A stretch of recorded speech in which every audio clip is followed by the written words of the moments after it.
Now turns to Part 4. Part 4. You are going to hear a lecture on William Kidd. First, you have some time to look at questions 31 to 40.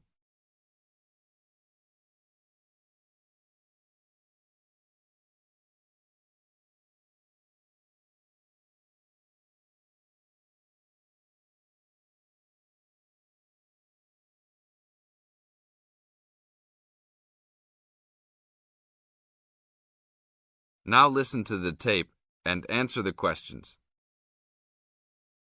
A Pirate Story, William Kidd. William Kidd, who is better known by the name Captain Kidd, was a 17th century British privateer and semi-legendary pirate who became celebrated in English literature as one of the most colourful outlaws of all time. Fortune seekers have hunted his buried treasure in vain through succeeding centuries. Kidd's early career is obscure. It is believed he went to sea as a youth. After 1689, he was sailing as a legitimate privateer for Great Britain against the French in the West Indies and off the coast of North America.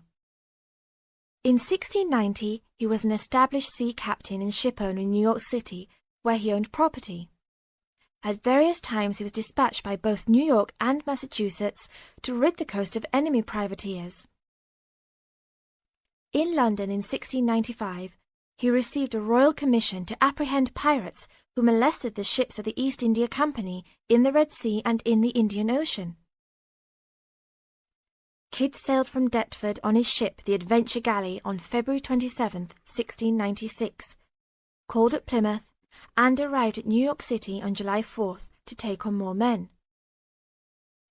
Avoiding the normal pirate haunts, he arrived by February 1697 at the Comoro Islands off East Africa. It was apparently some time after his arrival there that Kidd, still without having taken a prize ship, decided to turn to piracy. In August 1697, he made an unsuccessful attack on ships sailing with Mocha coffee from Yemen, but later took several small ships. His refusal 2 months later to attack a Dutch ship nearly brought his crew to mutiny, and in an angry exchange, Kidd mortally wounded his gunner, William Moore. Kidd took his most valuable prize, the Armenian ship Quedda Merchant, in January 1698, and scuttled his own unseaworthy Adventure Galley. When he reached Anguilla in the West Indies, April 1699, he learnt that he had been denounced as a pirate. He left the Quedda Merchant at the island of Hispaniola, where the ship was possibly scuttled. In any case, it disappeared with its questionable booty, and sailed in a newly purchased ship, the Antonio, to New York City, where he tried to persuade the Earl of Bellamont, then colonial governor of New York, of his innocence. Bellamont, however, sent him to England for trial, and he was found guilty, May 8th and 9th, 1701. Of the murder of Moore and on 5 indictments of piracy. Important evidence concerning 2 of the piracy cases was suppressed at the trial, and some observers later questioned whether the evidence was sufficient for a guilty verdict. Kidd was hanged, and some of his treasure was recovered from Gardiner's Island off Long Island. Proceeds from his effects and goods taken from the Antonio were donated to charity. In years that followed, the name of Captain Kidd has become inseparable from the romanticized concept of the swashbuckling pirate of Western fiction.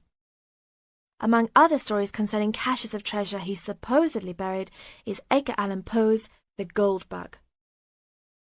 That is the end of Part 4. You now have half a minute to check your answers.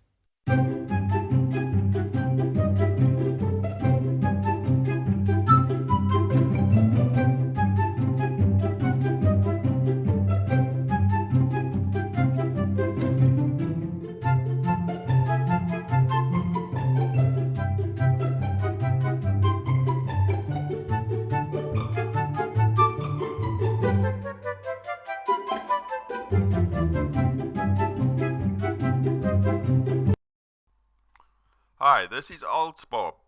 I would very much appreciate it if you could like, subscribe and share this video. as this will enable me to help more IELTS students reach their IELTS goals. Very much appreciated. Thank you.